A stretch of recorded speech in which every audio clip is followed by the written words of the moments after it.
So yun mga ka-great dreams natin na nagka-great manufacturers, no. So dito tayo sa Santa Maria, Bulacan, no. Ang malupit po, papasukin natin yung isang malaking warehouse dito sa Santa Maria, Bulacan. And ngayon nandito na tayo, so wag natin patagalin pa, let's go. Yun, no. Ay grabe, laki, oh.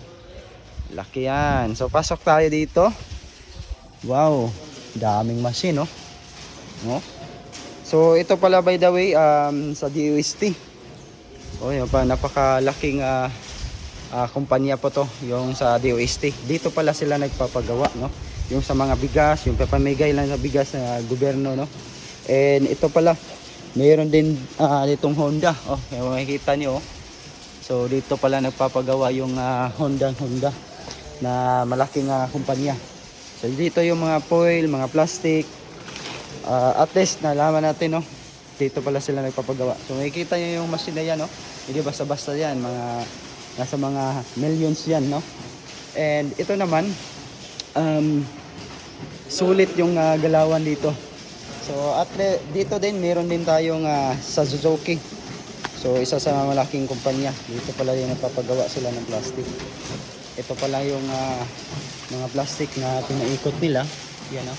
Yung sa DOST, yeah, sabi ko nga, pinapamigay lang yung mga bigas. So dito sila paggawa ng mga plastic burger, no.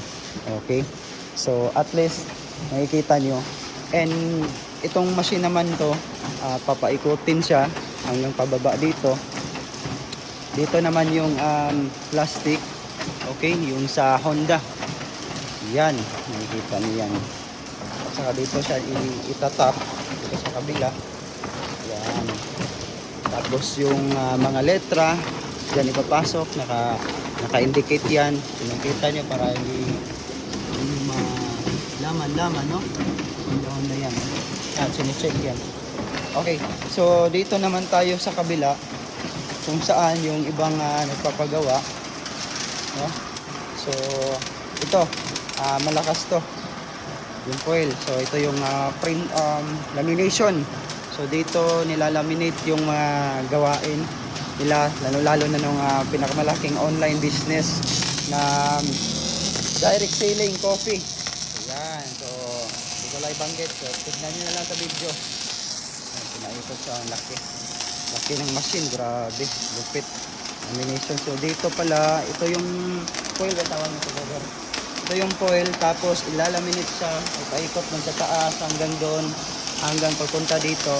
Ito na yung finish. Ang ganda, oh, grabe, di basta-basta. Ito yung totoo talaga na walang mindset, walang halong istorya lang, at makikita mo talaga, hindi lang chika-chika. Dami, ang laki ng machine, no. Ito yung molded din, no, lamination. At ito ang pinakamalupit, no, na machine na minsan, isa to sa Pilipinas na makikita na malaki pa sa bus na machine. Yan, tignan nyo, grabe, ang lupit, oh. So yung mga malaking kumpanya ito yung paggawa. Tignan yung lamination printing, tama, malaki pa yan sa bus. Ewan ko kung anong trakto na ginamit nila para malagay dito, mapunta. Okay, at ito naman ang pinakasulit, no, na machine, at yung company na Kawasaki. So dito din nagpapagawa sa kanila. So tignan nyo yun, no, Kawasaki yan. Sulit na sulit yan, mga brother. Okay, tapos meron ding Yamaha.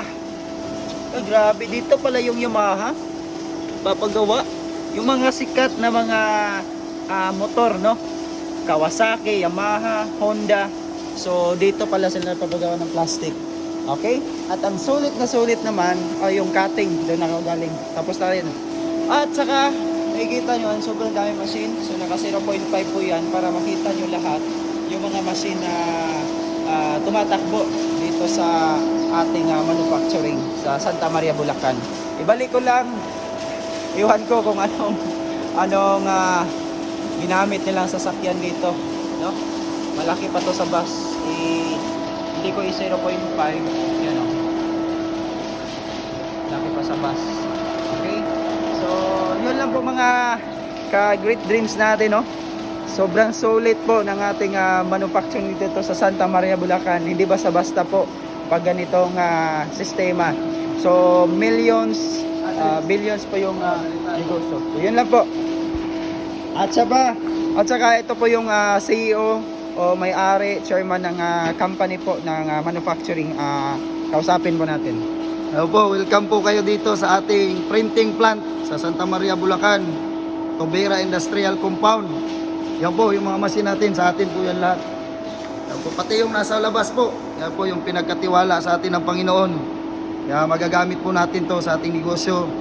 Yan po, lahat ng kikitain natin, babalik lang natin sa gawain ng Panginoon. Yan po. Yes. Amen. God bless. God bless po, mga ka-great. Okay.